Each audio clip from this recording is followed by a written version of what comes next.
near where the Dead Sea Scrolls were found. And it talks about the same exact information that is in the secret, that your thoughts are based on logic, and you can go through where you place your attention and your intention, and your intention has three basic patterns of what happens with your mind, your heart, and your body. And if you engage all these things together at one time, yeah, you're going to get exactly what your intention is. But what the creators of the secret don't understand is the instrument that the creation is being done through is the mind. It's the brain. And the brain is a polarized tool. You've got the left brain and the right brain. And then the left and right is the front lobes and the back lobes. And it keeps going through what I believe is 64 different divisions. The same 64 divisions of the 64 codons that are in the human DNA. And so it is possible to bring to you what you want or what you intend through your intentions. But what you will also get is the exact equal and opposite force coming from behind you where you can't see. Our eyes see this way, but we can't see this way. And so you get what you want coming this way, and you're going to get exactly what you don't want coming from behind.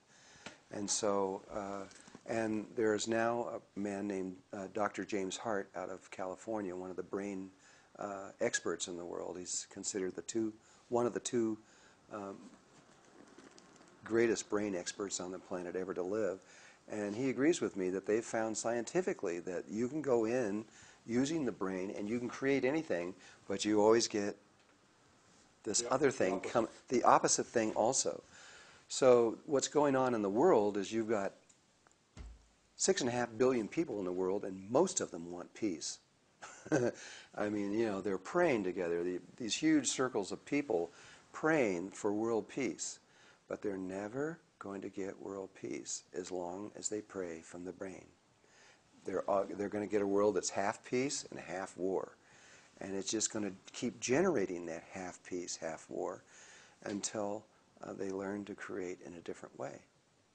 There is another way that the indigenous people tell us all over the world, and that the ancient people, the ancient Tibetan Buddhists and the other ones talk about, that you can create, which is creating from where the original stars and planets were created, which is in the heart. If you leave the brain, throw it away, get out of there, and go down into the heart, you can do the same thing. You can create there. You can bring anything you want. You can change the world. But you won't get the opposite effect. On another way to explain this is that we have two heart chakras. One here, right above the sternum, one distance between the tip of your nose and your chin, above that, which is averages at 7.23 centimeters. Two heart chakras. The lower one is connected directly to the heart. The upper heart chakra is connected to the right brain. We have an emotional body that we're all familiar with. You know, we feel love, we feel hate, we feel joy, we feel sadness. We can feel all these things, but all that emotional body is coming from our right brain, and which is connected to this upper heart chakra. If we were to connect, what we don't know, most people don't know, is that we have another emotional body, and that's connected through the heart.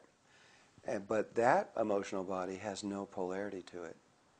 And so there is the only place that you can experience what everybody's talking about of unconditional love. In that spot, you can actually have unconditional love and experience it. But from the brain, which is where most people get married, they fall in love from the brain, they see them, they're beautiful, they want them, they marry them. But that kind of relationship, they'll be there and they'll be talking how much they love each other. I love you, I love you, I love you. And then one will say something that hurts the other person's ego. And just like that, they hate them. And they'll start screaming at them. They'll say the wrong thing. That's brain love. But there is a love down here that no matter what you said or what you did, you could kill somebody, but if they love you, they wouldn't change loving you. That's hardly ever been experienced. Women get that experience usually for a short time. They have a baby. The baby comes up. It's on the breast. They're looking down. And now they're loving that person from their heart, not their brain. And they would die for that baby. They would die. They would give up their life in a moment. That's unconditional love. But we don't know we have that. Now, the same way, we have two dream bodies. We have a dream body that comes from our brain, but our dream, and that's what we do at night. We close our eyes, we go into darkness, we go down into what seems similar to going into the heart, and we dream. But the dreams are polarized. We can have good dreams, we can have bad dreams, because the dreaming, the part that's doing that, is a polarized instrument. There is another way where you can leave your heart and go down and leave your brain and go down into your heart, and you can begin to dream there. You'll never see a negative dream. The heart only dreams things that are positive for all life everywhere. It never, it just won't. It just doesn't. It won't do it. It's not a polarized situation. We can create from the brain, but we'll get a polarized creation pattern when we do it. We can leave our brain and go into our heart, and we can create from there, and then we get exactly what the intention is.